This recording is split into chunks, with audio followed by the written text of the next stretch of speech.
Halo adik-adik remaja Katolik kelas 8 yang terkasih, apa kabar? Semoga video ini menjumpai adik-adik semua dalam keadaan yang sehat dan bahagia. Salam sehat selalu.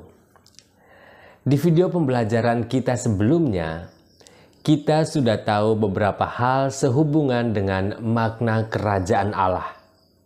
Di antaranya adalah yang pertama, sudah sejak zaman dahulu orang Israel sudah punya kerinduan akan kehadiran kerajaan Allah, di mana sebuah kehidupan yang damai dan sejahtera di bawah pimpinan Allah yang adil dan penuh kasih. Yang kedua, ternyata pemahaman mereka itu keliru dalam prakteknya. Ada yang berpaham politis, ada yang berpaham apokaliptis, dan ada yang berpaham religius yuridis. Dan yang ketiga adalah bahwa Yesus adalah simbol kehadiran kerajaan Allah. Kerajaan Allah itu sudah datang dalam dirinya, tetapi orang masih belum mau percaya dan belum mau bertobat, sehingga belum 100% terwujud kerajaan Allah itu.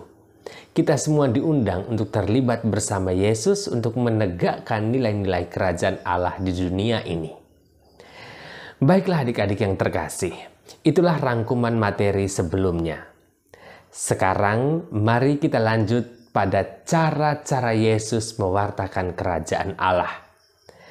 Dari cara-cara ini kita akan semakin memahami arti kerajaan Allah yang sesungguhnya. Perlu kita sadari bahwa untuk menjelaskan atau memahami kerajaan Allah itu tidaklah mudah.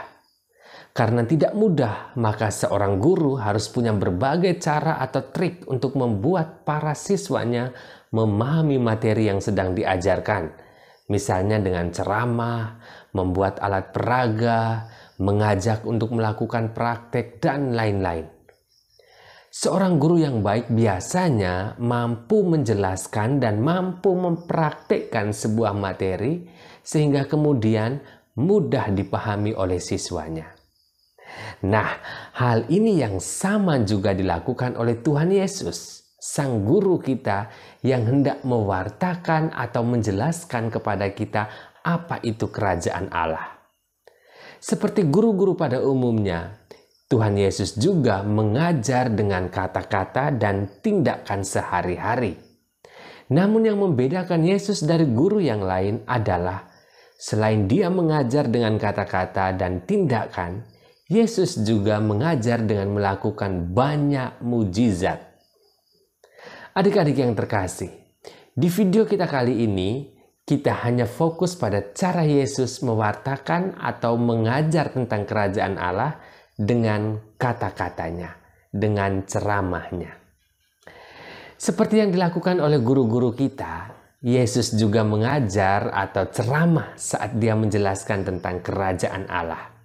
Misalnya, saat dia menjelaskan tentang mengasihi, Yesus dengan lugas berkata, "Kasihilah musuhmu dan berdoalah bagi mereka yang menganiaya kamu."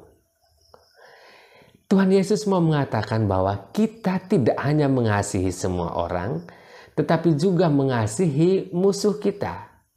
Dan tidak hanya mengasihi musuh kita harus mendoakan mereka. Nah, itu adalah contoh bagaimana kerajaan Allah itu bisa diwujudkan.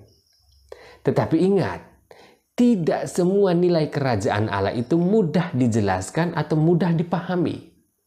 Karena itu maka Yesus selain mengatakan secara lugas, dia juga menggunakan perumpamaan-perumpamaan.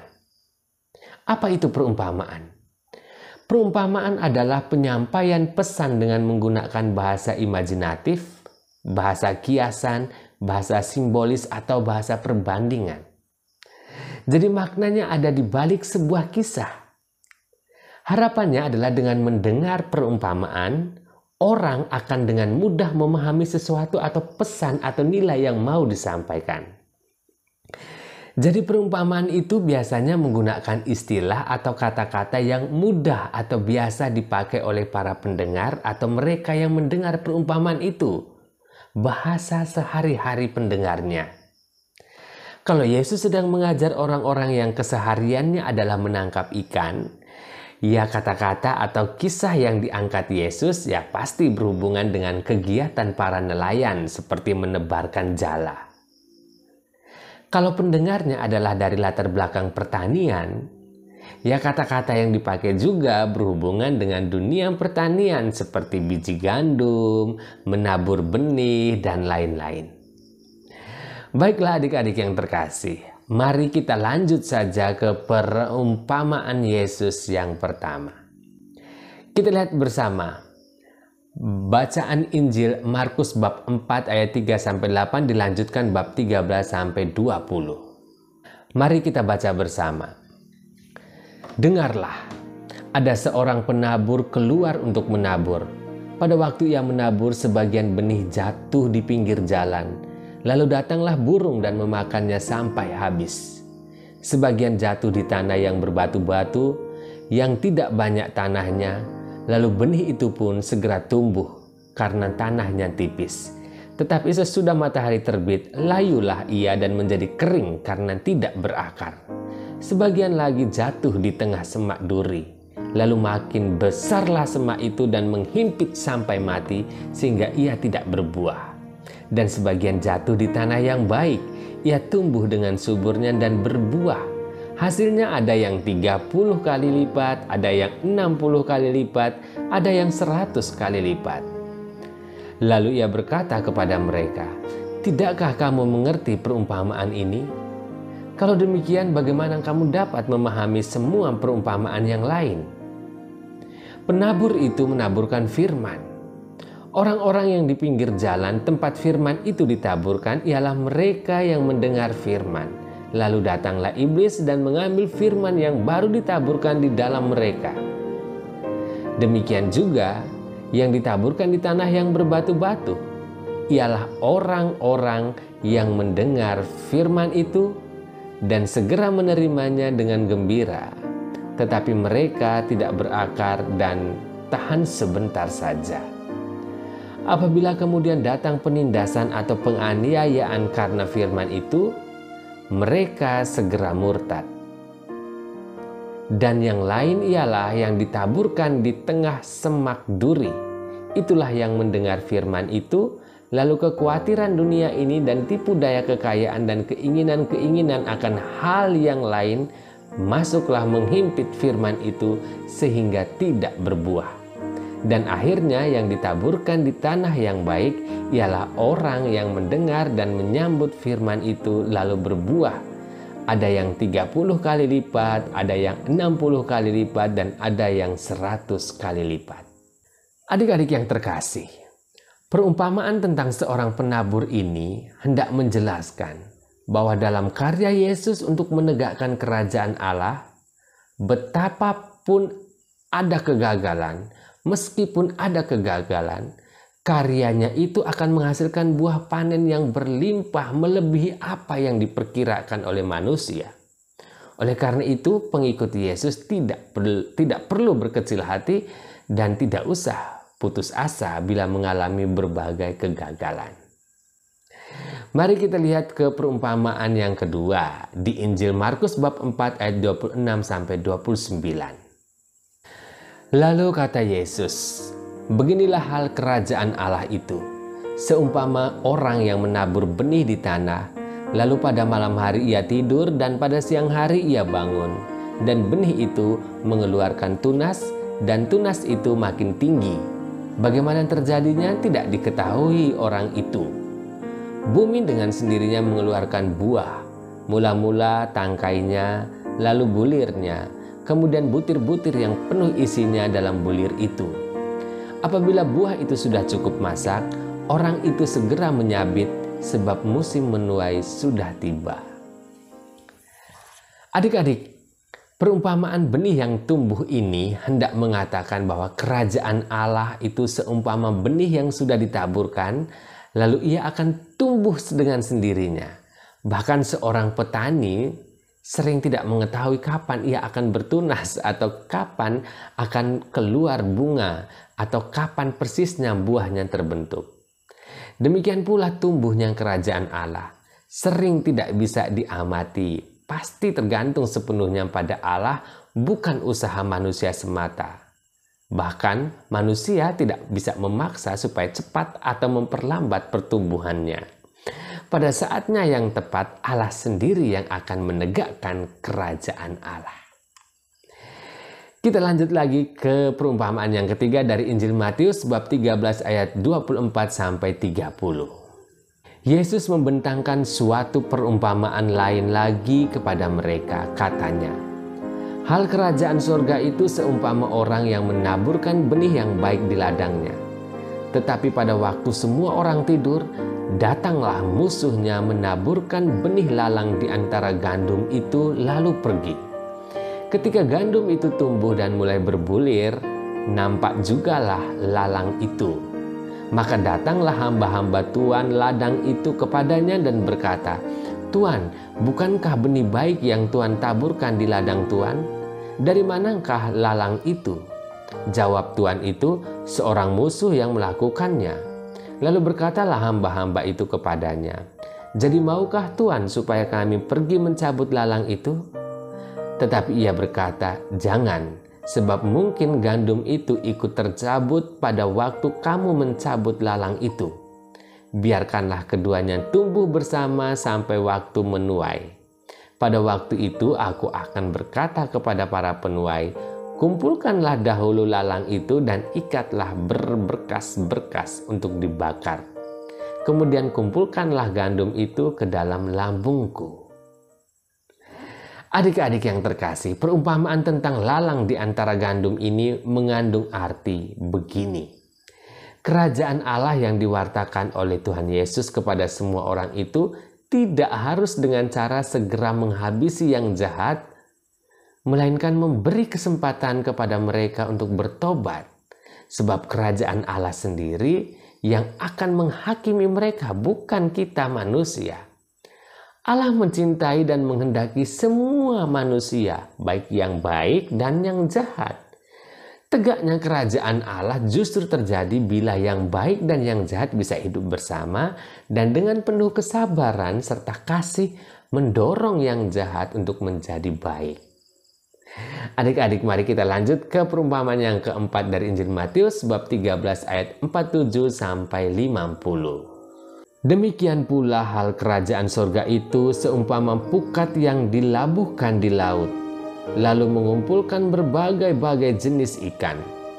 Setelah penuh, pukat itu pun diseret orang ke pantai, lalu duduklah mereka dan mengumpulkan ikan yang baik ke dalam pasu, dan ikan yang tidak baik mereka buang. Demikianlah juga pada akhir zaman. Malaikat-malaikat akan datang memisahkan orang jahat dari orang benar, lalu mencampakkan orang jahat ke dalam dapur api. Di sanalah akan terdapat ratapan dan kertak gigi." Adik-adik, dari perumpamaan tentang pukat ini, kita jadi tahu bahwa kerajaan Allah itu bagaikan pukat yang ketika ditebarkan akan mendapatkan bermacam-macam ikan. Ada yang besar, ada yang kecil, ada yang beracun, dan ada yang tidak beracun. Demikian pula dalam kerajaan Allah dikembangkan sikap tidak mudah menghakimi orang lain atau merasa diri paling baik atau merasa diri paling layak menjadi warga kerajaan Allah dan menganggap yang lain dengan segala kejahatan dengan segala kejahatannya menjadi tidak layak dalam kerajaan Allah. Biarlah Allah sendiri yang memilah-milah antara yang baik dan yang tidak baik. Itulah kerajaan Allah. Kita baca lagi perumpamaan di Matius bab 13 ayat 44 sampai 46.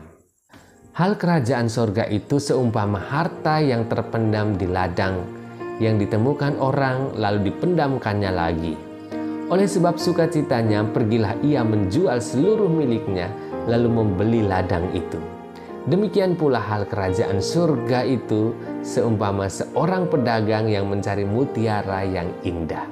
Setelah ditemukannya mutiara yang sangat berharga, ia pun pergi menjual seluruh miliknya lalu membeli mutiara itu."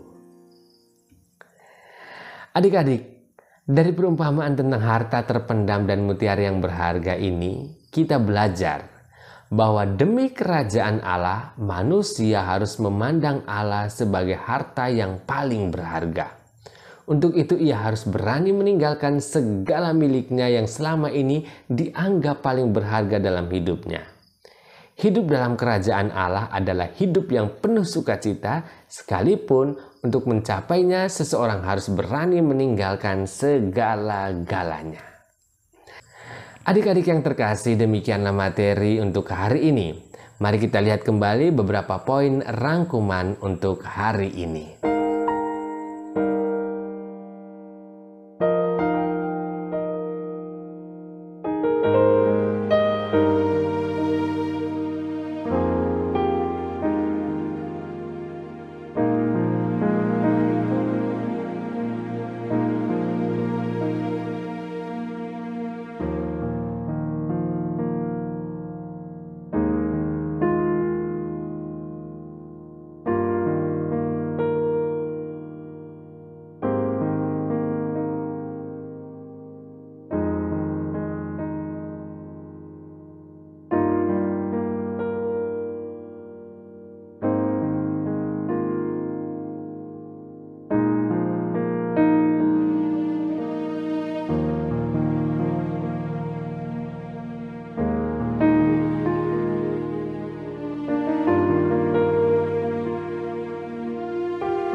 Mengakhiri pertemuan ini, mari kita merenung sejenak.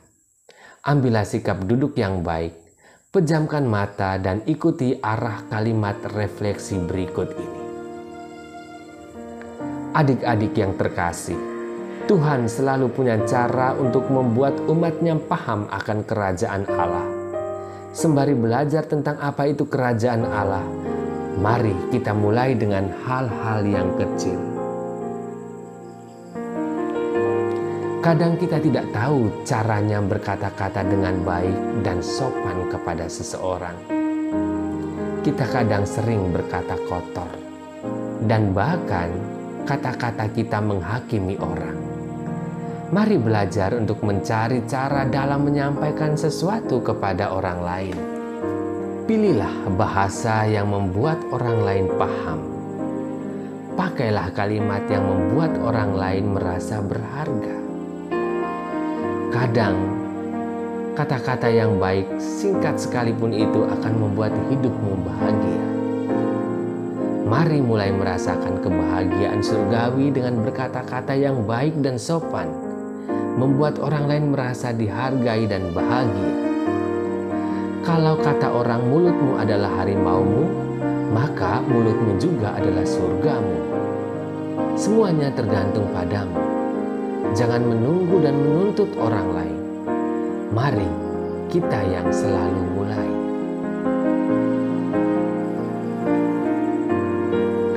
Adik-adik yang terkasih, salam sehat selalu. Sampai jumpa di pertemuan kita selanjutnya.